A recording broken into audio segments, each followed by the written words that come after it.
Broadcasting from the business capital of the world, this is the Podcast Business News Network. Welcome back, everybody. Love getting together with this gentleman. We learned so much about what you can do when it comes to your living space. He is an amazing architect working in the greater New York area, services not just that, but also New Jersey and Pennsylvania. And we're going to look at some of the trends going on, some examples in residential architecture. It's great to have him back here. John Riggio joins us on the program. Hey, John. Hi, Steve. How are you? I'm good. Good to have you back here. Love it when we get together. It's almost as if you pulled the curtain back on how this all comes about. When somebody asks you for plans or a design, they have an idea in terms of what they want their house to look like, and then you present it and then really make it happen, short of actually building the structure. What can we look at today? What can you show us? Yeah, I'm going to show you some samples of some completed projects that have been finished over the last couple of years. They're one-family houses. Most of them are contemporary. I have one house that is just to the craftsman style. And I can go through and I'll just share those. Let me just head over here. Sure. And, while you're doing that, I have to tell you, one of my biggest challenges is not knowing exactly what styles are. Like Victorian, I got that. I had a Victorian house. I actually had it built years ago. Since long sold it. But when we talk about contemporary, I never know exactly what contemporary is. So I'm curious to get a look at what you have to show us. Okay, contemporary is really the current style that's getting constructed. That's all it is. It is usually contemporary means that it's using the current materials and the current style. So when you Also, say the current plan style, let's look at that for a moment. Current style. So let's say a house was built 40 years ago, just making hypothetical picture here. Back when it was created, that house, those years ago, was it contemporary then? You understand where I'm going with that? Oh yeah. I think back in like 20 years ago, back in like 1985, a lot of people were doing things with fireplaces and they still had chimneys. And at that time, people were just starting to switch over to metal flue chimneys. And to do that, they put vinyl around the chimneys. Instead of having a big brick chimney, they started going with metal flue chimneys. And that was one contemporary change, and the style was on people's houses. I think if you look at a house from like 1985, you might see a chimney that's made of vinyl siding, and inside it has a metal flue, and a lot of times it would go down to a fireplace. So that was one thing that was going on in about 1985. So, all right, we look at that house from 1985. Just, we're not actually looking at it, but let's say in our mind we look at that house. It's no longer it's not a contemporary. It was contemporary from what I'm gathering from you. It was a contemporary style back in 1985. What would you call that house today? If somebody said, "Yeah, what style house do you have?" Or, "I'm selling my house." Really? What style is that house from 1985? What would you say that style is? Yeah, what happens is a lot of times historians might take a certain time frame like that, like in the 80s, and they would then give it a name and put it in the history books. And I think I have some books on architecture that show different contemporary styles, and a lot of times they put a name to the style. Okay. So we're looking at one family residential. Tell us about this. All right, so this house is a house that was originally very similar to the neighbor's house on the left side. And what happened here is we took the whole house down, raised up the foundation. So now it has 5 steps into the house. So the cellar is larger. And we built over that whole 2 stories. Wow. So now the house is really at the maximum square footage. It adds a garage to the back.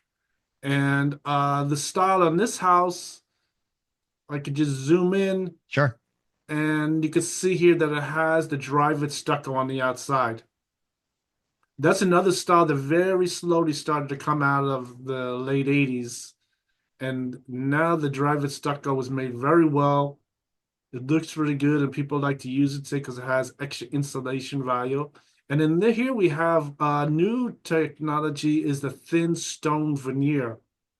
It's usually a natural stone or manufactured stone that is very solid. It has a thickness of about an inch and a half, and they can put it right on a wood frame house. It Mm. doesn't require any headers or anything like that. And this is a latest technology. I think some things on this facade that are really contemporary and going style is this flat piece over the entrance with the two simple columns. That is Call it a something. portico. And what's interesting there is a lot of times there's a peak on that. Last house I had, just what you're describing there. It was a peak, but nice that it's not a peak here because then it doesn't block the view of the window behind it, right? Yes, that's exactly what's happening here. And this I have on a few houses is a simple flat roof with a couple columns Mm, and the steps here. And I think here we have the picture window, we have the arch window, we have the um, three-piece entrance, a single door with two side lights. sure. And here we also have a window for the attic space. So their storage has some natural light coming into it. And I think from here I can go to the next. Well, I want to ask you a question about what we're looking at, that that house, the one-story contemporary. That picture window, what's going on there? Are there stairs at that point, and is there a chandelier or something? I'm envisioning behind that. What's going on there? Um, yes. What's happening here is this entrance has a double height space with a very nice chandelier in the entrance area. Mm, Nice new LED chandelier. And I think just as far as contemporary styles, the house to the left, you look at it and you would just consider that like a Cape Cod. And this Cape Cod, it already has a small dormer out the front of it just to add some space for yeah. some bedrooms on the second floor. Cape And Cod is translated old. That yeah, house looks old. that's What like if houses built in the 1940s. This and looks it? neighborhood in particular is very similar to Levittown, Long Mm, Island. It has yep. the similar type of varieties of Cape Cod houses. Some are on a slab, some have a cellar. So this is a very similar type of houses. And What do you this, call those windows that bump out on on your design? those are just a simple bay window. Bay window. Thank you. Okay. Now, the one thing about these bay windows is they start at the bottom, so they add some square footage in the house. You could walk right up to the windows. You know, funny story. In the Victorian that I had built, um, it had those windows, and it was in a dining room where the bay window was. And I wanted to put crown molding in that room. Let me tell you how difficult it is when you're not experienced to cut the crown, measure the crown molding, and in that three, because there's three sections of it, piece it together. The angles were always off. I couldn't. I was listen. Caulk was my friend. I used a lot of to hide the imperfections. But I'm not a carpenter. I figured I'd give it a try back then. All right. Okay, so this is just another picture of the same house. Hmm. This is from the left side looking to the right side of the house. So this has a lot of interesting things on it as far as this design that I put together, giving it some relief on the left side is set back further than the right side, giving Mm. some shade and shadow on the house, makes it look nice. I have this little piece of roof over here. And so this here on the house is the driveway where we added the garage to the backyard. So this is nice. You Wow. can have your car in the backyard, put it into the garage, and everyone likes to use their garage for different things, recreation uses, things like that. Sure. So it's a pretty good location for the garage. And this adds on to the house. This house has a somewhat narrow property, but very long. And this provided it where they can put the garage into the back, have the driveway in the back, and next to it, I have the deck here on the right side. And just looking at it here, has some new windows on the cellar. The cellar is expanded. Wow. Each unit has central air. Usually has these houses, we always put a central air system, one for the first floor, and we put that in the cellar. And the next air system is usually in the attic and it heats and cools the second floor. They usually have two zones. Mm, This works love it. good so the unit isn't too large, usually maybe a 5-ton unit, and it makes it easy to install. And a lot of people like it because you keep the two zones. Now, this is the entrance area in this house that shows the stair going up and the double height space. And I think as far as this house, that's the end of the photograph. So let me get to the next one. So, quick question. You mentioned the word cellar a couple of times. Uh, is that the same thing as a basement? Or are they different? Or it's just the same thing? Um, a cellar is always more than 50% under the ground. A basement, sometimes you have a basement that might go to like a ground level, Okay. like a split level house, and then you could walk out to the backyard. I So learned it's, even more today. I had never knew that the difference between the two. It's the same thing as somebody saying, and you being from New York, I think you'll get this, a stoop or a porch. Is that the same thing? yes. Um, a stoop and a porch, yes, they can be used very similar. You can use those two words interchangeably. A lot of times a porch sometimes has a roof over it, and then you have a covered porch. Ah, okay. And that might not, it wouldn't be the same. I've never heard of a cover over a stoop. Yeah, that's correct. That's so like a Got porch, a it. lot of times would have a covered porch. Okay, so now this set of houses, let's go through here. Oh, this shows my billboard Oh wow, look at that that. I had over here in New Jersey. Congrats. So Very this cool. is shows my advertisement. It shows my webpage, Mhm. www.johnriggio.com. And of course, someone watching could go onto my webpage, see my work, descriptions, contact information, Sure. and this was advertised in the area. Beautiful. So this house is the house that is although it is contemporary constructed with contemporary materials, it really is more to the craftsman style. So this is a house that was originally a ranch house, and we took the whole thing down Hmm. and we really just built over it and built this to match a craftsman style. And this has a very nice porch, which is typical of the craftsman style, bringing the porch all the way over across the whole house. And we have, How do you describe craftsman style?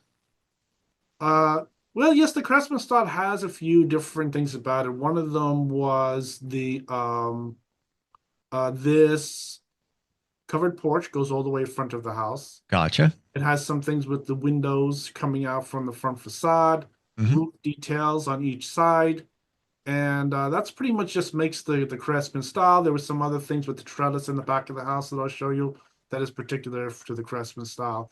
It was just those few things that really make it more to a craftsman style house. I think from here you could see I specified the TGIs, which are the newest contemporary style structure, and it has these big Versailles beams to make nice wide openings. So that is all new contemporary construction techniques. And this here is in the middle of construction.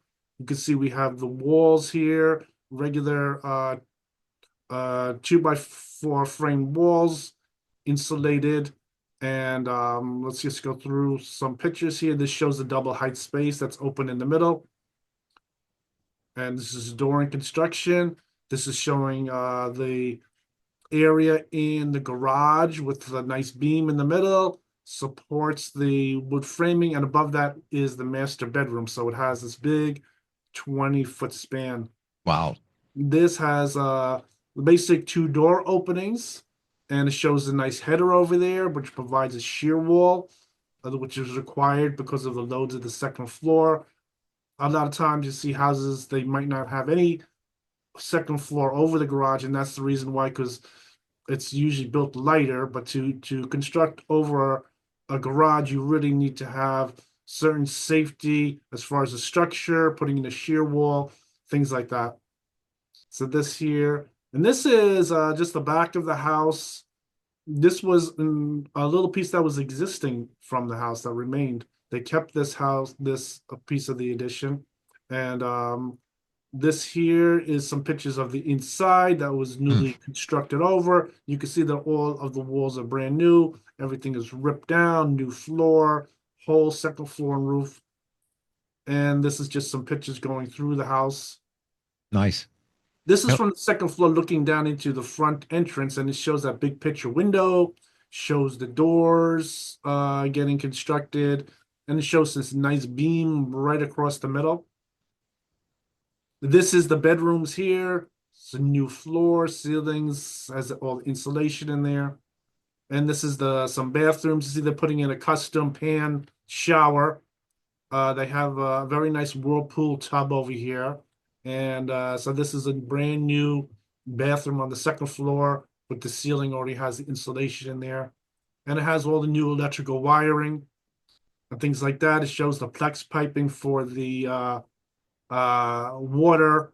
So this one isn't using the Mm, old copper pipes, it's using the new plex pipe, which is a plastic pipe they use. And you see it's color coded with hot and cold. ah. So this here is showing the rest of the house here.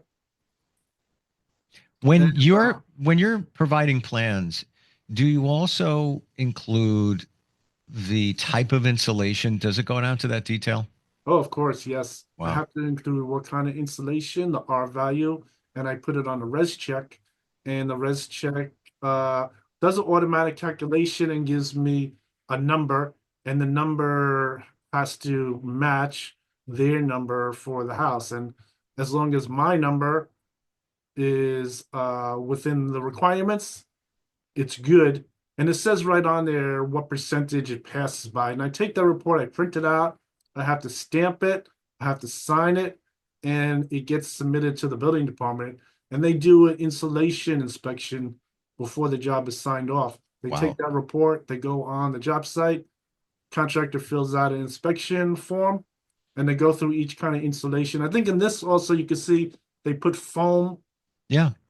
around the windows. Everything has to get completely sealed today. Make sure that everything has air tightness for the most part, so it keeps a good insulation, a good R rating. And this here is showing some different things. Shows the electrical sub panel, and this is going looking at the backyard. Okay, so this is the deck in the back. And that's another view of the front of the house. Let's see what we have here. Okay, this is a video of another project. Okay, so that's so let's if you could just go back here. Okay, so this was the Craftsman house. Hmm. And uh just to go back to here. And this is a nice view from this side. And this was really near construction. I have to get some final pictures of this house. And this came out pretty good. It's a very large house, and it worked out really excellent. So let me go to this next job now. This was another job where the owner made this really big idea. He really wanted the whole second floor to have a big cathedral ceiling. And I worked on this job for them. And it's showing here that it is finished. And it worked out pretty good. Went through some details. I think particularly we matched some details of the original house. I think this original entrance, they really liked this original entrance. They really didn't want to demolish it. And some things on the detail as far as like the eaves of the roof are coming over here. And they have a similar detail for that reason. Mm. And this shows here on the right side, we have some very nice windows.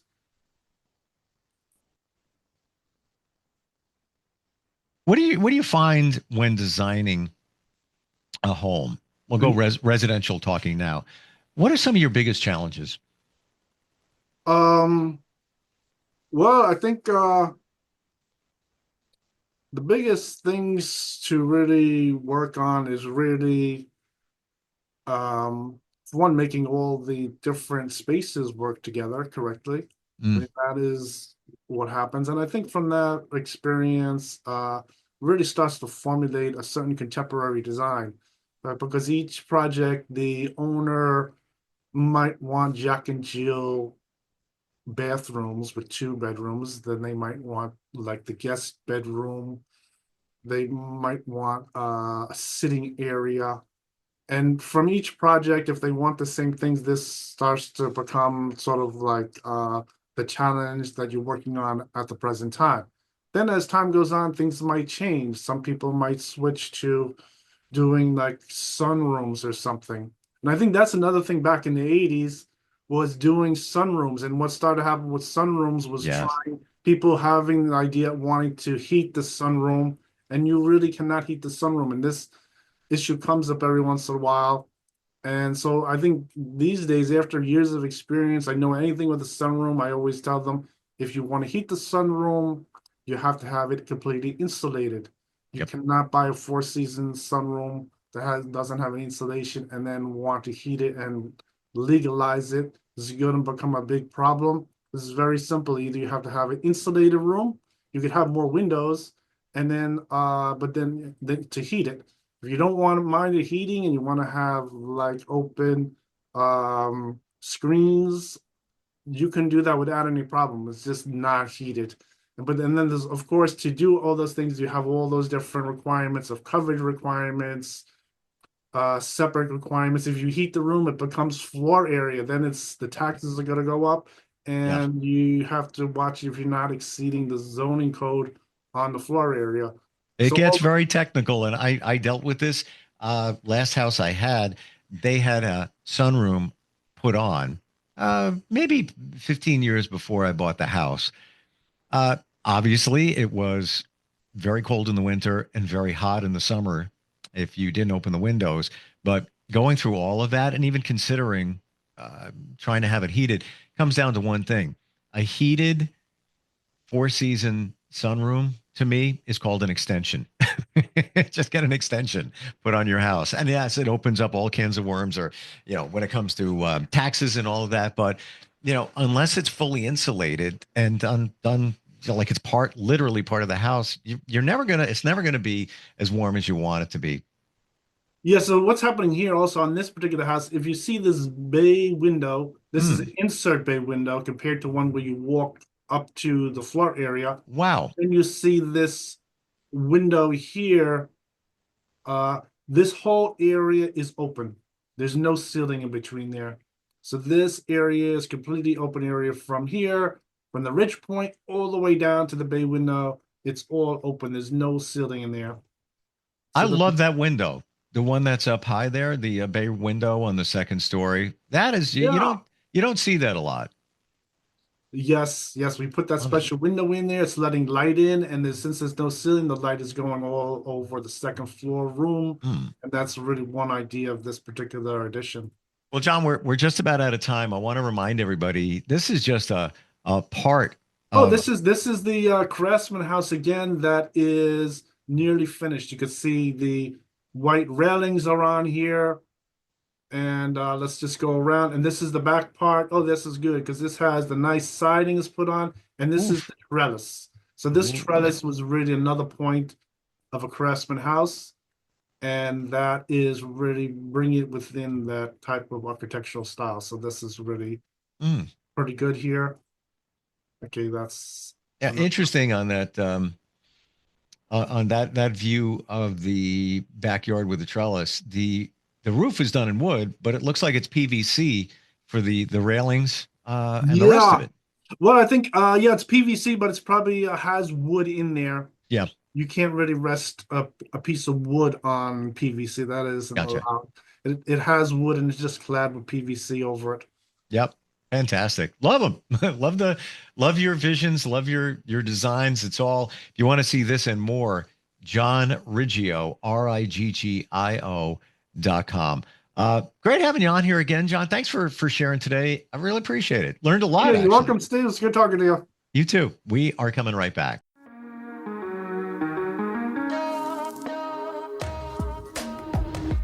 Broadcasting from the business capital of the world, this is the Podcast Business News Network.